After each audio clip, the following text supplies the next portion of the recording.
I got very good score. Just now, I was among the top in the Greater North region. Every teacher I have met says they were the best in No.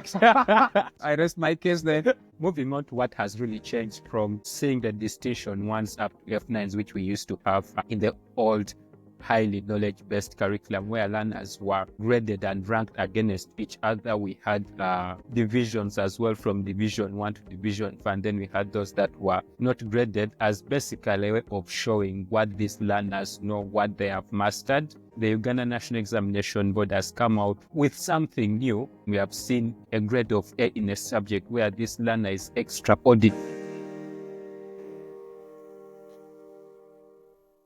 Welcome to STEM Voices Uganda. I am Oroma Kenneth, your scientist, education and development expert, and your host, bringing you how you use science every day to solve challenges in our society. I'm here with my lovely co-host. Nelson Dugu. I'm a STEM enthusiast and I'm a STEM practitioner, and I'll be taking you through the dynamics of STEM. Nelson, I didn't like you because of an open book exam you gave us, and I completely lost touch with you as my teacher until you showed up last year on my LinkedIn post, again in names of challenging me over a math paper.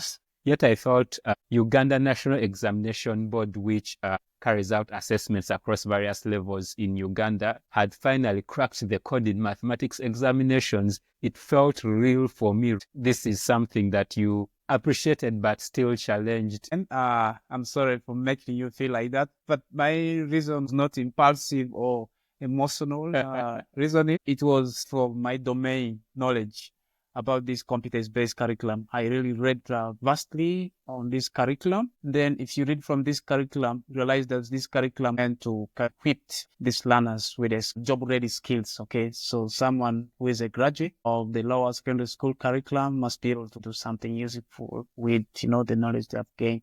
But then if you look back at the questions, of course, there is an improvement in the sense that there is some small addition of understanding concepts, on, the predecessor of, the knowledge-based curriculum. But it's so tiny, to an extent that cannot help someone to do something useful with it. So that's why, I challenged it. And I saw it up front that it does not lead to this very job-ready, graduate expectations. But then also I would like to say that it's an improvement, right? It's better than the pure knowledge-based curriculum. Yeah.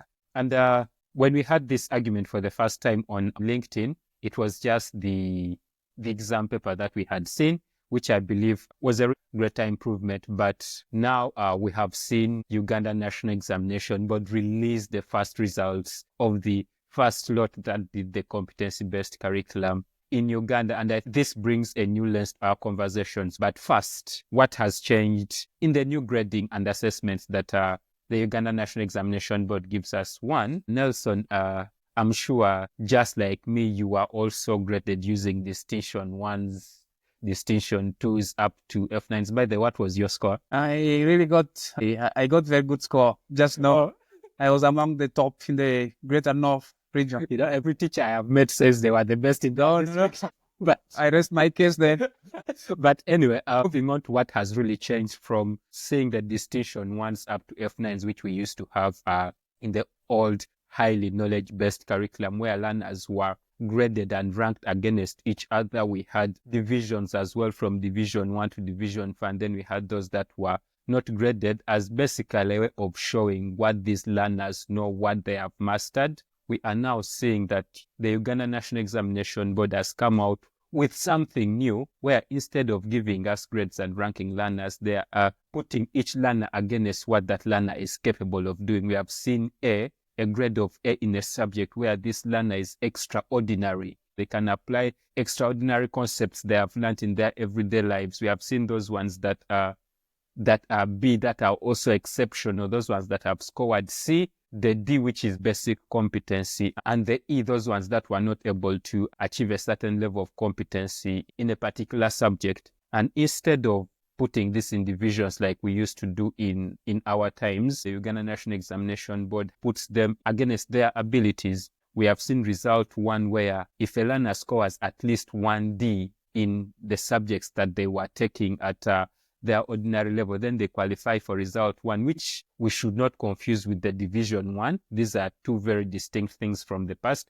And then we have seen result 2 and result 3, which because maybe a learner missed out on some of the compulsory assessments or did not score at least a D in any of their subjects. This brings us to the conversation on that exam paper that we had, that if UNEB is giving us these competencies, these abilities that the learners are taking on, with over 98% of the children in the country scoring at least a D and being ranked with the result 1 in the country, what then does it mean when someone says that they cannot do everyday things in our society, solve everyday problems? How are these results reached at?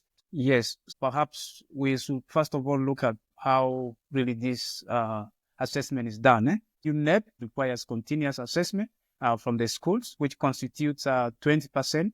And then it requires assessment from the UNEB examination board, where there's very confidential, very confident, where they have like 2 papers, I'll explain in direction with physics. So in physics, paper 1 can be more of a theory, which will have a blend of knowledge and the understanding aspect. And then also there is this blend of the practical aspect, which tests how good someone is to really understand the practical aspect. But everything begins from the schools, right? So what the schools normally do is the teacher guides learning. In the process, let's say a teacher is teaching a concept on refractive index. So what the teacher does is, give the students like a very, overview of what this thing is all about. Then it challenges, it gives an overview of what refractive index is all about. Then it challenges the student to go, into the, to kind of vet, sources. To go, give sources. To this student, direct this student to go, and from these sources can be textbooks, it can be on internet, or they can watch YouTube, or they can watch, simulation software and they play with it.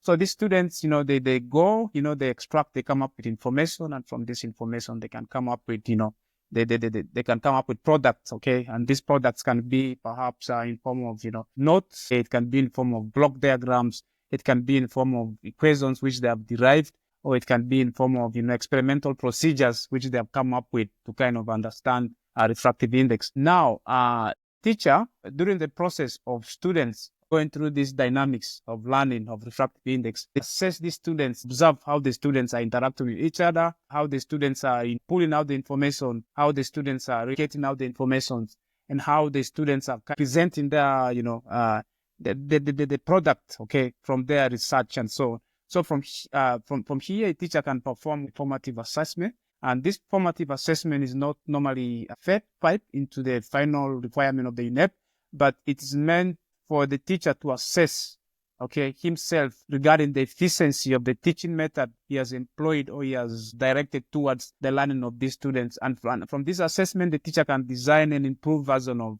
things and so on. But again, back to the continuous assessment. And from this continuous assessment, what really happen is, when a teacher teaches a topic, like the one we have, talked about, the refractive index, right? So what the teacher does is, the learners will come up with products, they come and present their products. It can be in group and so on. And from the product, the teacher kind of learns, as the student gain a skill of presentation, as the student gain a skill of really science, understanding the equations, about the units, about setting experiments and so on. Then based on all those factors and so on, a teacher can grade the students, to be, it can grade the student with an index of 0, for example, if there's no learning outcome, if the student has not gained any learning outcome on those different domains which I've talked of. But then if a student, has shown some moderate understanding of those things and so on, then the student is given a score of an index of 1. Until to an index of 3, which is, exceptional, where the student has really shown a very good understanding of presentation, knowledge, communication, and the student has really understood how to get this information properly. So, using that, then this is performed for different topics of physics. And from there, you come up with an average points, and these points and then converted into, overall to a max of around 20 marks. And these things are submitted to UNEB. And this is done from senior 3 to senior 4. And they're submitted to UNEB, and they constitute 20% of overall assessment. And the exams which UNEB normally give at the end of the circle is normally 80% of the mark. And as I've said, it consists of paper 1 and paper 2, where paper 1 is much more of theory. It also tests a small level of understanding. Then there is also practical aspect where the students are really presented, for example, with a number of apparatus. Then a scenario is given, and from this scenario, the student is able to really decide a method. Okay, depending on the available apparatus. Okay, design a method of how to answer the scenario-based question. That comes out really very clearly on how UNEB then gets to reach these levels of A, B, C, D, and E. But the big question still remains, if A stands for exceptional and UNEB describes that as the child is able to extraordinarily apply those skills in their everyday society, what happens after senior 4? What they go to next? How do they apply these competencies that UNEB says they have gained to their next level? And Nelson, we have carried out a study of various literature. We have studied various opinions of people on social media, on various media houses. And even though we have come across a lot of literature that talks about dropout rates of a number of children before proceeding to the next levels of education, the majority of the children in the country, the majority of the parents want their children to proceed to the advanced level of education. And for our candidates that have just finished their senior post and have got their results, if the A, the B, the C, the D, and the E really represent the competences that UNEB has made available to all of us, then a child who scores an A, child who scores a B or a C and D in a particular subject should be able to offer that subject at the advanced level of education. For example, with just some little additional support, if a child has scored a D in chemistry, they should be able to do chemistry at advanced level. If a child has scored a C, B, or A, they should be able to do those combinations, which is a readily available option depending on the resources available as a parent, on the mindsets of the child, their abilities and their passions. However, this is not entirely the case, because even though we've been trying to run away from the ranking systems, we have seen schools in recruiting children for the next level of education decide on who they can recruit in their schools and who they cannot. For example, we have seen schools come out openly and say they won't let a child do a certain subject if they have not scored an A or B in that subject. And looking at how the competency-based curriculum was introduced in schools, the resources that were needed for running this competency-based curriculum, the teacher trainings, and relating this to how education can solve everyday challenges, take people from one social ladder to another, it creates a very big social divide between the children in the rural communities and the children in the urban communities, because the ones in the rural communities do not have all the necessary resources they need to achieve the competences that UNEB uses to reach these levels of gradings. We see fewer A's, fewer B's, and fewer C's in rural communities than we see in urban communities. So these elite schools, which then have children that become doctors, engineers, solving everyday challenges in our communities, are already children that are from privileged communities. However, this is just one of the options available, the advanced level. In our first episode, we clearly looked at how the competency-based curriculum has its histories in vocational education in the United States. However, we all know how vocational education is despised in our country as Uganda, but it's an option that is readily available. Children can join vocational education and learn a great deal of skills that they can use in their everyday societies to solve all these challenges, such that this knowledge they have got from the competency-based curriculum is not sent to a waste. We have children that, for example, might have scored a D in just one subject. Senior 5, they are supposed to take 3 subjects, so they do not have two other subjects to take. They can apply these skills in these available options. We still also understand that there are resource challenges. We have people from different communities. We do have children with different passions. So as a parent, one has to put this into consideration. What does the child want to do? What is their passion? Other available options in case they cannot access vocational education, for example, Fundibots, an organization I'm happy to say I worked with, supporting teachers in implementing this very competency Competency-Based curriculum is running a 10-month program to support children that dropped out of school with skills that places them directly into the job market. And these are opportunities learners can take advantage of. And for anyone who is interested, please check out the description to see how you can take advantage of this Fundibots opportunity. And there are many other opportunities, I'm sure. Yeah. Yes, exactly. Ken, for those learners or graduates of the new competence-based curriculum at a lower secondary school level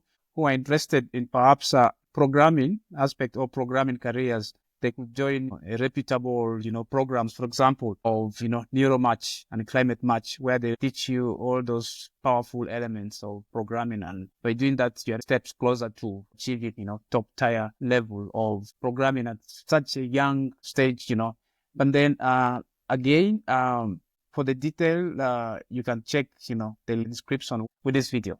Thank you. Yeah, and Nelson, as we wrap up this conversation, our argument on LinkedIn aside, it's evident that the new grading system is a positive move towards prioritizing real-world skills. However, there are still real critical elements of it that we need to improve on and assess the children's real abilities to apply what they have learned in their different societies, and it is essential that these assessments be improved to cover these very elements. For our listeners, please contribute to this conversation. We would love to hear what do you think about the new UNEB assessments. Do they really represent the children's competences in solving everyday challenges? Please leave your opinions in the comment section. And if you would love to engage further, we are reading everything. We are responding to everything. Please follow the link to the LinkedIn post we have left in the description to engage in our community conversations. And that aside, we have so far identified a number of challenges with this system, but what way forward do we provide for our... Yes. So in our next episode, we'll demonstrate practically how teachers can carry projects, and in particular use project-based learning as a bridge between real-life skills and assessment required by this competence-based curriculum. First of all, define what this project-based learning is, how to design this project-based learning, how to evaluate it, and how to assess it. Then also we'll go ahead and discuss, given resource constraints of Uganda, how best can teachers or administrators or policymakers design this project-based learning very well. Then at last, we'll also look at, what will really be an impact of this project-based learning from teachers, school administrators, leaders, and also policymakers. Thank you for listening. Why are you really the best in your district in UCE? I think I am. You can check the records. I was the best. Thank you, Paul. Bye.